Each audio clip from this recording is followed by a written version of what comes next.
You're listening to Health Innovators, a podcast and video show about the leaders, influencers, and early adopters who are shaping the future of healthcare. I'm your host, Dr. Roxy Mooney. Welcome back to the show, Health Innovators. On today's episode, I'm sitting down with two special guests, Marina Borukhovich, as well as Eugene Borukhovich.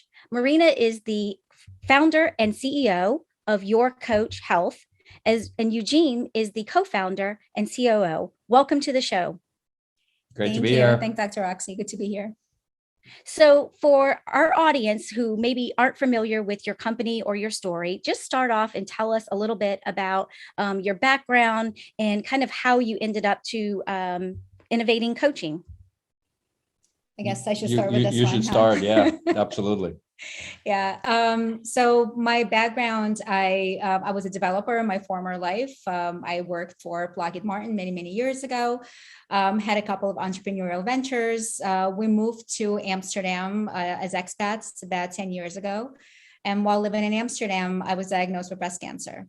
So this was 7 years ago now. And in my journey back to health, after the doctors were done with mastectomy and chemotherapy and radiation and a lot of reconstructive surgery, I felt broken because I wasn't who I was before the surgery and not who everybody expected me to be. I was completely different because an event like that really changes you.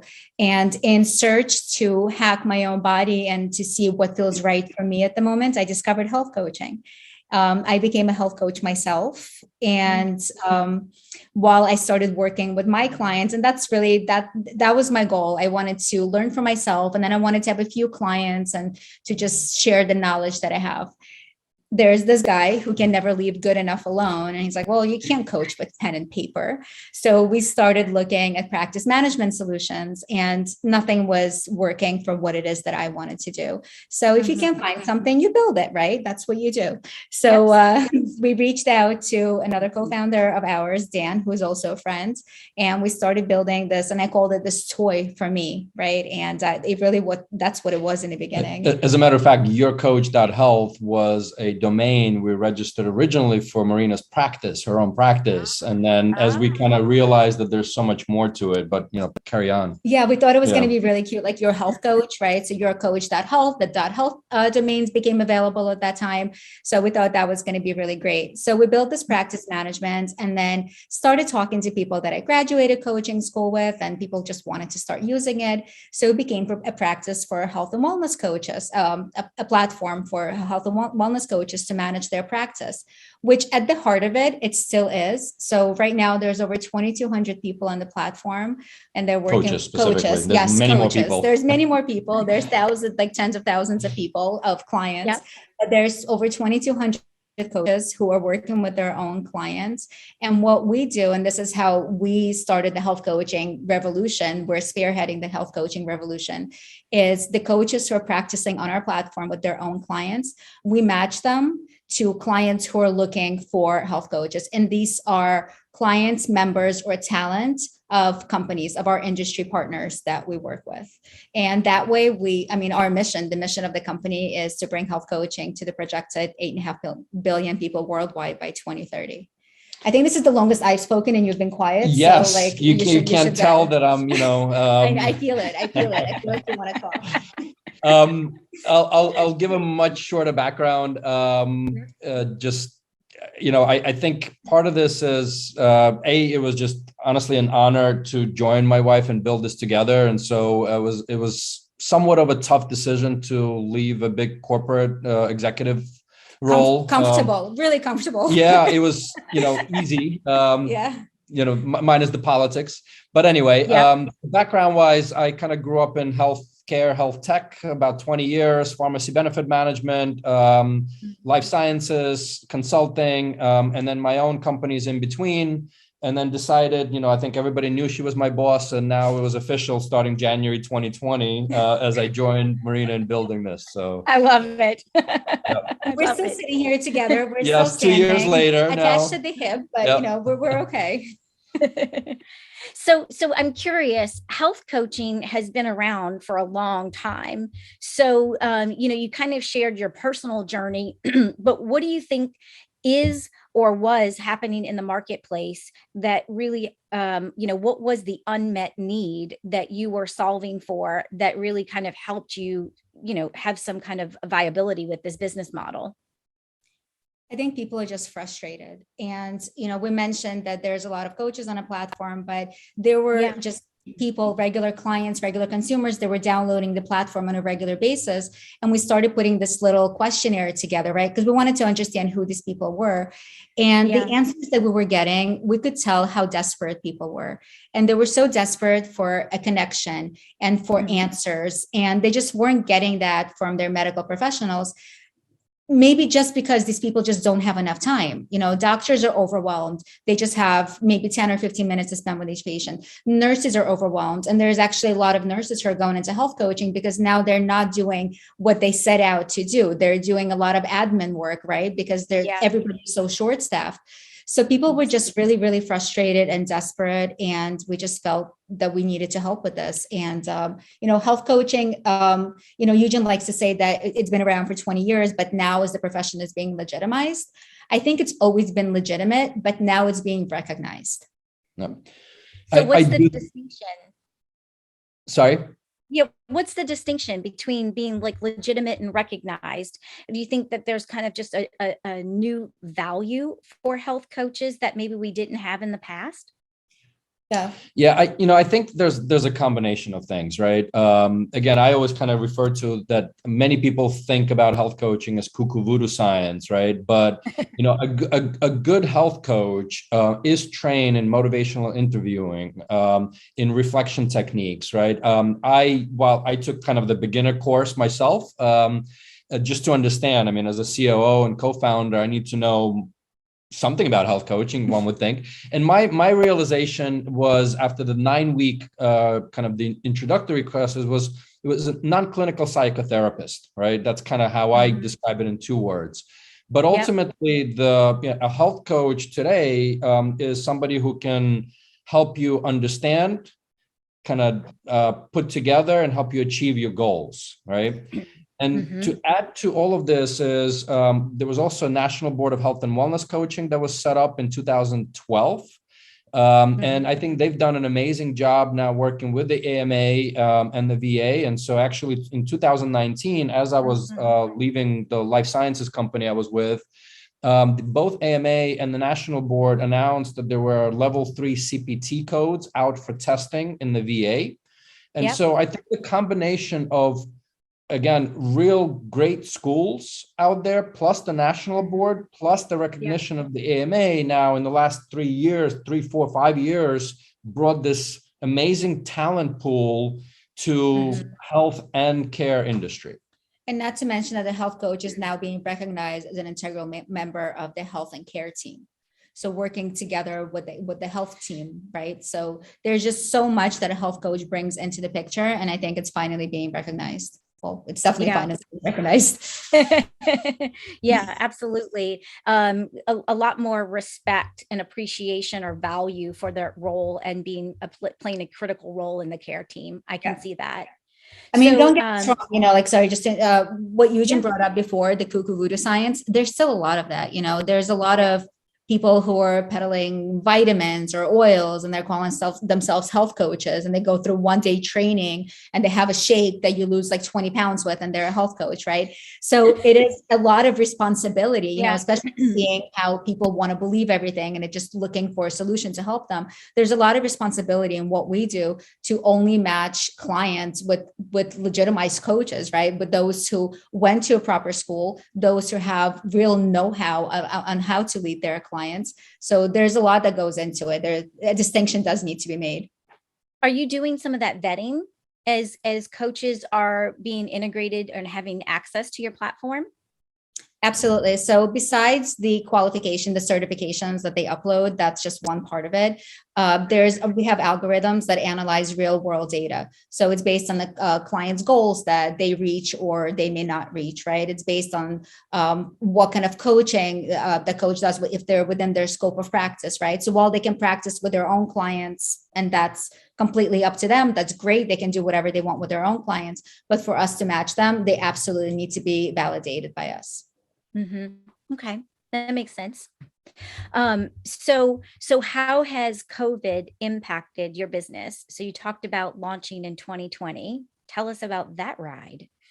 So first of all, we decided to incorporate the company in January of 2020 as Your Coach Health. When we were funding this kind of ourselves, for about a year or so.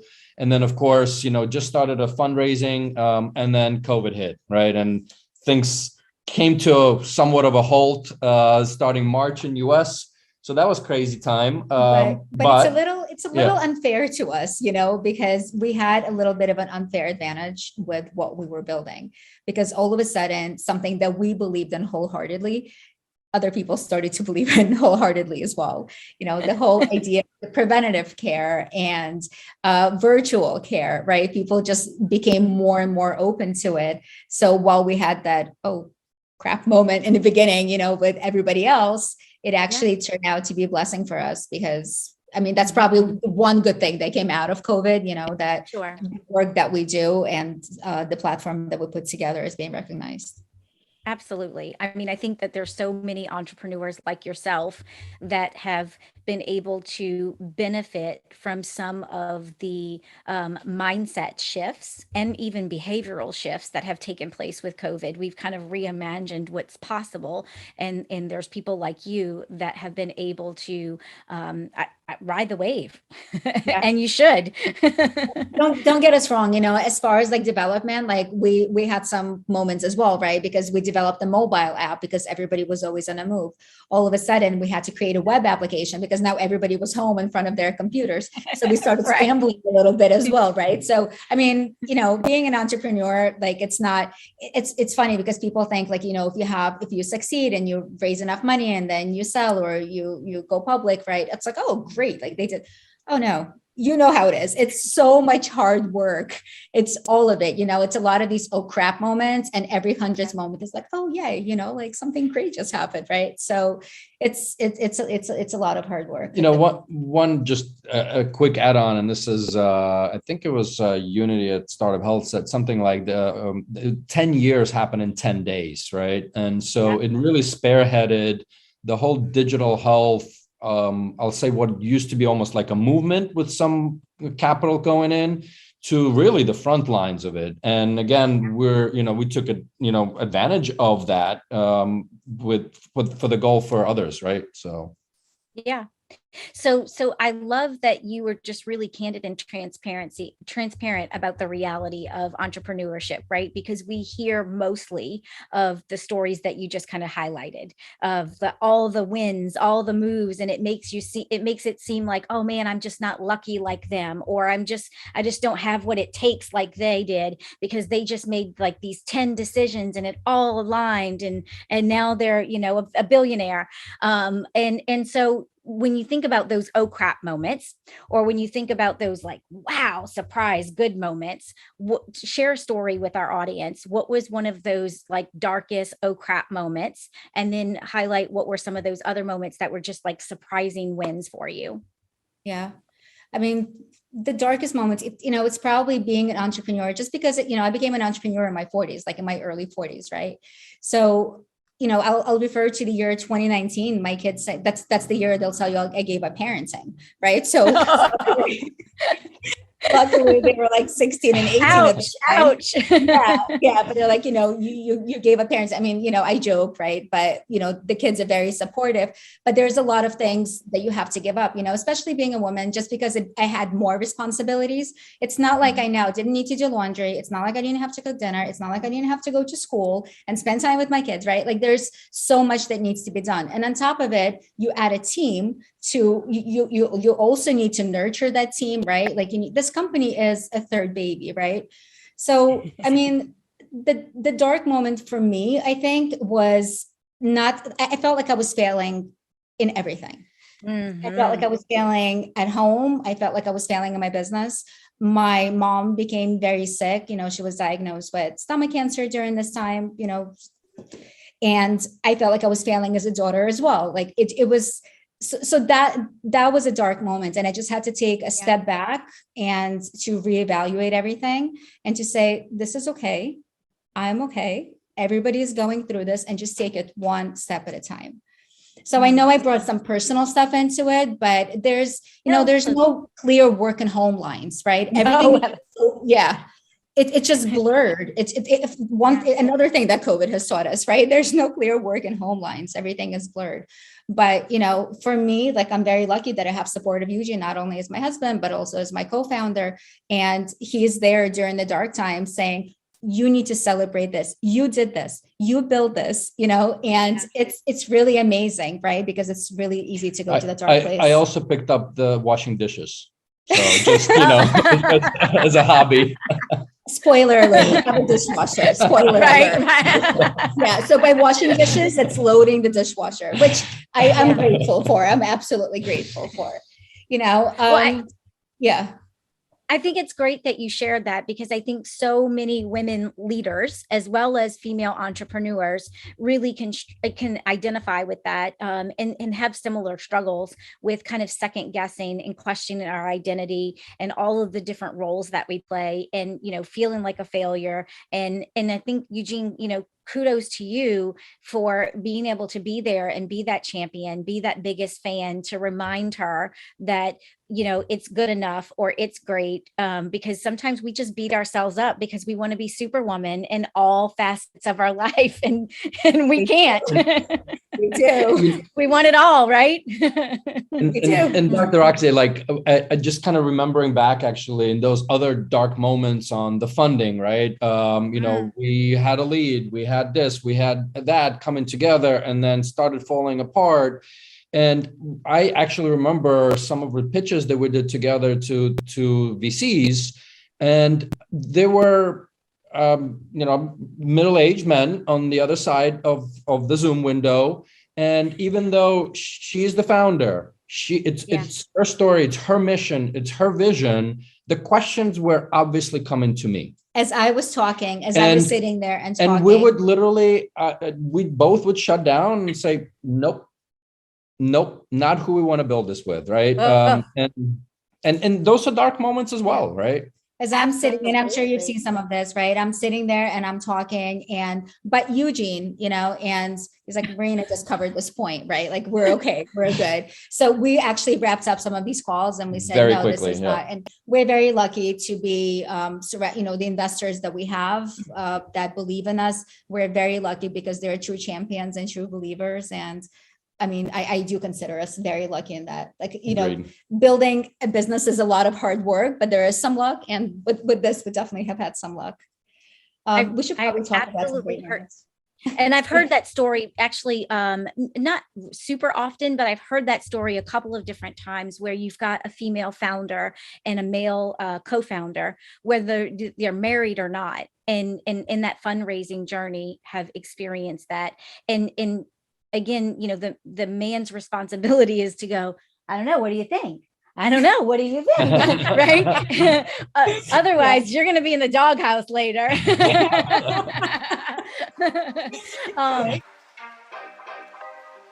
Hey, it's Dr. Roxy here with a quick break from the conversation.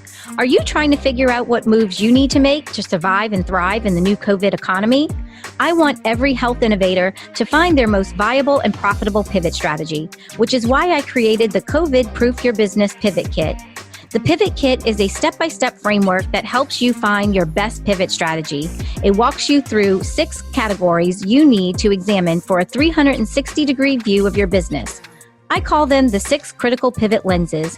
As you make your way through this comprehensive kit, you'll be armed with the tools, tips, and strategies you need to make sure you can pivot with speed without missing out on critical details and opportunities.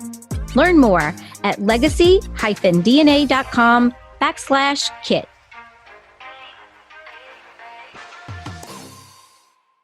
Those stories that have been on the show have really shared very similar to what you're saying, is that, the male in the dynamic really advocated for the female and made those hard decisions about, I'm not going to take your 10 million because this is not going to be a good partnership for us. We have to have respect for both people, both sexes that are, leading the company. Yeah. Yeah. And I mean, I don't like to lean into the female and the male dominated industry narrative. I really don't like to lean into that because I believe I can stand on my own 2 feet, but it's just the realities of what we do, and I'm a strong woman, I've had a lot of life experience behind me, but I'm just thinking about these younger entrepreneurs who are coming onto the scene, and it's devastating when something like that happens, right? It just like sets you back so much. And maybe they don't have somebody that says, this is not the right way, right? And they think that this is okay and this is how things should be going. And it's really discouraging, right? Yeah. So, so it's kind of like my platform a little bit. She also asked about the happy moments. I know. Right? Yes. What are some of the wow moments? Like, wow, I never thought that was going to happen. Honestly, I'll all of this. Yeah. First of all, this. No. Let's face it. As founder and co-founder. As founder and co-founder. We've been married more than half of our lives, right? So in total. So we've been okay. I think for us, talent and people that surround you and the happy moments when, we have an awesome conversation and we're like, you know what, this would be the awesome person to join the team. And they say yes, and they believe in the mission, and, they get excited and they work hard with us. Right. I think that's kind of one of the, building a team. We both love building teams. Yeah. So, I mean, it's not easy to find. I mean, it's not hard to find developers, right? Like there's good people everywhere, but it's really hard to find talent that truly wants to build a business with you and believes in what it is that you're doing. Sometimes like I have to tell my operations, like director of operations, like she'll call me at 11 o'clock at night and like, go to sleep. Don't like, this is okay. We'll be okay in the morning, because she's excited about something or she's worried about something that's happening. Right. So I think our biggest accomplishment, I mean, so our team is worldwide, right? We're on 3 continents, we're everywhere. I think we're in 9 different time zones, which is insane, right? Like when you send a Slack message and it's like, are you sure you're sending it to me? Right. Exactly. Yeah. We get that all the time. And every Friday, like without fail, everybody is on the same Zoom on video because we want to connect. We want to see your kids. We want to see your new house. Like we want to talk about everything, right? And that is probably my biggest accomplishment in this business, that these people, they travel to each other's places where they live. They want to meet each other. They connect with each other. They know what's going on in each other's lives, right? And together, like none of them just sit there and do the job that they were hired to do. We brainstorm all the time. They're truly part of this family that we built, this Your Coach family. And, I know I speak in this, like, I'm just so excited about this, right? Like this truly just lights me up. Every time we bring somebody new on board, like we literally did a happy dance. Like this is embarrassing to admit, like we did a happy dance because we brought a new person on board. We were so excited about, After reviewing about 200 CVs, resumes. Yeah. So, That's a big deal. Yeah. It's a big deal. You're putting a lot of trust and a lot of confidence in the future of your business and in every person that you hire. Yeah. I think what you're touching on is an issue that I think a lot of business leaders, like in more established businesses that maybe weren't virtual first companies, are really, really struggling with. There was kind of practices that they put in place to build and sustain a culture within the face-to-face environment. And as they were kind of thrusted into the virtual world with COVID and maybe this hybrid model going forward, they're like, how do you even build a culture? How do you create that community? And so it's great for that to be one of it is accomplishment because it's something that a lot of established long-term successful leaders are really struggling with trying to figure out. Yeah, it's hard. It's a lot of work. We constantly brainstorm on what it is that we can do for the team. Like we have events all the time, and some of them are educational, some of them are just pure fun and just to get to know each other. But it's the work-life balance. They spend more time talking to all of us than they spend time with their families, right? We just haven't brought the llama to the Zoom, right? Hire a llama. We haven't done that yet. That's been like my favorite thing to do that I've been wanting to do. So I think that we still. Well, now you just spoiled it. If the team watches this,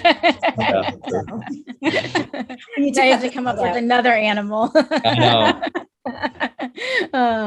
Any other like really wow aha moment that you want to share? Maybe something from you, Eugene. I think as an entrepreneur, you're always looking for that. Well, first of all, I think there's the entrepreneur to the business fit, right? Like, how does the entrepreneur fit to a particular business? And I think that was kind of one of those things where like it was just natural, right? And I think given what Marina said in the beginning and the story, and I think that's kind of the one component of this. The second piece that always get excited is seeing some of these messages from the coaches coming back and saying, wow, this is amazing. I work with my client. I'm in this with you guys for a long haul. Seeing this feedback that, that the company was built and it's helping people. So that's kind of on the coach's side. Yeah. And then figuring out that market fit, this is not actually, I think, depending on when this airs, probably the first one, but we just signed our first big partner, multi-year deal where we'll be powering up coaching for a company. And when you find that kind of market fit, right? After looking at it, what does it take? How does it work? Right? And all of this with, we are a health coaching company, so we do try to sleep well, but let's face it, there are, right. There are things we lose sleep over. Yeah, we do lose sleep over, but it's that, holy crap, this will work. The big vision that we had when we started this will work, right? So I think, again, I know I'm talking a little bit kind of around it just because it's not officially announced yet, but wanted to say some of that here. Yeah, it's really exciting moments around here right now, because we get to do what we set out to do, and others see value in what we saw value a long time ago. I have one more quick one. I think our daughters watching us on this entrepreneurial journey and participating, right, and joining. Our older one came up with one of the features at one point. Our younger one in the early days was running our social media account. That's a little secret that we're revealing now. Those things, it's like a family thing, and they doing their own thing, but it's part of it. And actually watching this and seeing the girls grow up and with entrepreneurial spirit, which I think is going to be the future anyway, across the world. Yeah, our older daughter, she is in her second year of university right now, and she's not talking about getting a job. She's talking about what she wants to do. And what she wants to do is she has an idea of a company that she wants to run. And if she needs to get a job, right after school, that's going to be a means to an end. But she knows what it is that she wants to do. And to me, it's such an exciting moment as a parent to see your child blossom, right? And to believe in something like that. So I'm just excited that we get to show them that it's possible. That's awesome. That's so wonderful. So you kind of touched on this a little bit, but one of the things that I think is so fascinating about your business model is this network effect. Right. So you don't see as many network effect platform businesses in healthcare that you do in other industries. And we're starting to scratch the surface more in healthcare, and just the amplification of that. To me, that is certainly an unbelievable exit strategy one day, because the valuation of a company that is a network platform is just, exponentially higher. So that, is definitely a good thing going for you. But it's also a very complex business model, right? Where you've got to have enough of all the players involved to meet the need, right? Thinking Airbnb, thinking Uber, all of the different fast people that are involved. So just talk a little bit about what it's been like building that business model, that complex business model, and where do you see that going in the future? Yeah. So absolutely, the double-sided marketplace, which on one side we are, on the other one we're not, but the principles are there. We've been lucky enough, as Marina mentioned, investors see the bigger vision. And we've very much focused that first year and a half on supply side and making sure that the coaches are absolutely happy. That doesn't mean that we're going to stop that. We continuously focus on that. Continuously focusing on the happiness of the coach and their individual clients, right? we now have enough of that network effect and enough of, I'll say, demand side interest, right? To really start turning that flywheel of health coaching on, right? And that's where we're at. Have we figured out truly the, all the margins, the full business model? No, we're experimenting. I think Marina alluded to, we found that, individual consumers were downloading. Now, we're not trying to compete with direct-to-consumer models in health coaching, but we didn't want to turn it away. And we got some interesting insights from, the thousands of users that actually downloaded, submitted. We're learning. We're constantly learning. Yeah. But ultimately, kind of the model on this double-sided marketplace, we're ultimately offering health coaching services, right? And the way we started describing this, we're really building an operating system for behavior change that's powered by this gig economy of tech-enabled coaches, right? Actually, one of our investors called us like an Intel Inside for health coaching. So depending on your reference point, we've been called either Intel Inside or like True Pill for health coaching, right? So depending, so for me, Intel Inside makes total sense, but for some younger generation, they don't even know what that is. So right. Yeah. So I mean, we're constantly learning. We haven't figured it out yet, but there's definitely the demand is there now for this gig economy that we've been nurturing, and we continue to nurture, because not only do the coaches need to be happy, their clients need to be happy, right? Because if they're not using the platform, the coaches are not using the platform, and then we need to make sure our clients are happy, right? The ones that we match, and we need to make sure the companies of these clients are happy as well. So there's a lot of players that we need to make happy at the end of the day. Yeah. So absolutely. But somewhere but the reward will be there.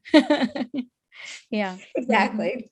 But somewhere as a young startup, we do need to prioritize. And again, right, I think, as we look at, let's say, the pipeline, right? I mean, this is an entrepreneur facing show, right? As we look at the pipeline, we want to work with awesome people, right? The champions that can believe in us, that can help us mold the proposition. And they understand the startup struggles, right? They understand what it's like to be a startup. They've been a startup, right, recently. So they understand, and they want to work with you. They want to help you, right? Because we have a lot of conversations where people who've been where we are not too long ago, but they're already like, oh, okay, like talk to me when you have this and this and this data point, right? Which is okay, we'll get there, right? Sure, but then probably we won't be talking to you at that point, right? So right. And actually, just to quickly add to this, we've had conversations with prospects that were kind of like, not feeling it, not worth it, at least at this point, from a energy perspective and all of that. So, but it's also really hard because there's a lot of things. I mean, we have inbounds all the time, right? And sometimes it's an exciting proposition that could be a lot quicker to that end result, but it's not where our hearts are, right? So it's always that challenge of, do we go where like the quickest result is, or do we stay true to our course? So far, we're definitely staying true to our course. We have our mission. We know what we want to do. But as an entrepreneur, it's hard. It's I think that's so important, to be anchored to be so clear on your vision and your mission, and to be anchored with that. And it sounds a little bit cliche, because of course every business should, but I think when you're a startup company, you've got employees, you've got investors, you've got customers, you've got everyone that's wanting to pull you in a different direction.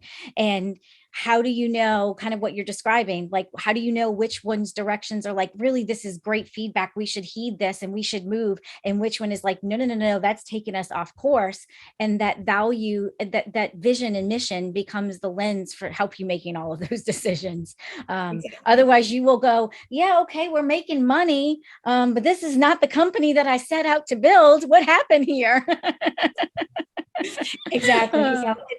Sometimes it's not just about making money. Sometimes, I mean, for us, it's about making an impact, right? If we make We do want to make money along the way, but we definitely want to make an impact. Right. Yeah. Maybe I'll use one example that we started getting a lot of inbound in. And again, as a young company and as somebody who's been in a big pharma company, it was one of those things like, do we entertain? Because the sales cycles are so long, right? The rigidity. We had a lot of inbound from pharma companies looking at, hey, can we incorporate a health coach into clinical trials, right, as an example, or patient support program? And let's start with the clinical trials, right? Knowing how difficult it is for patients to find clinical trials, the matching, right? Coming from that industry.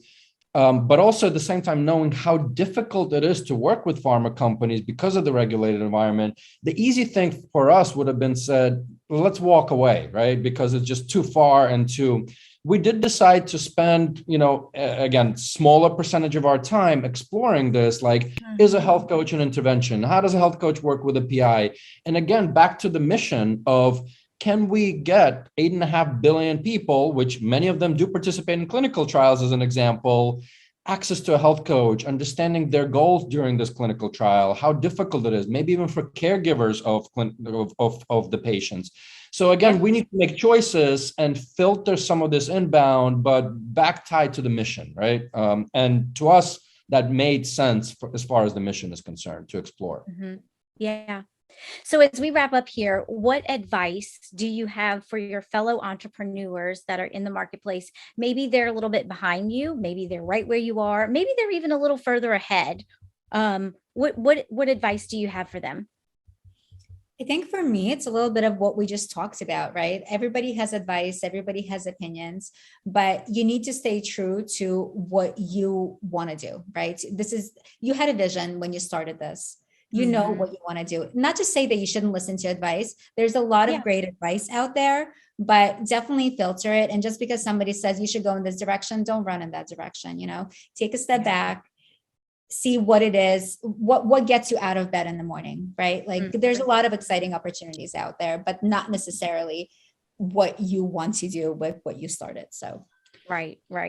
Mine, I would also say, kind of in my previous life and to this day, I make time for these serendipity calls with entrepreneurs. My previous job was to work with entrepreneurs around the world. I see so many entrepreneurs trying to figure things out on their own, reinventing the wheel on evidence, as an example. And to me, it's just, everybody knows people, right? Like if you're stumbling on something, just don't be afraid to ask, right? It really, people have solved so many different things around everything from, operational sides of things, of evidence-based things, going to market things. Just talk to other people. Don't be shy. People want to help. And people want to help. Yeah. It feels good to help. It really does. Absolutely. And, I think that's a great wisdom and great advice, because sometimes we feel like we have to have it all put together and we can't really be transparent about some of those answers that we don't have or we're unsure about, and really ask for help. It's a great reminder. And highly recommend to work with their significant other.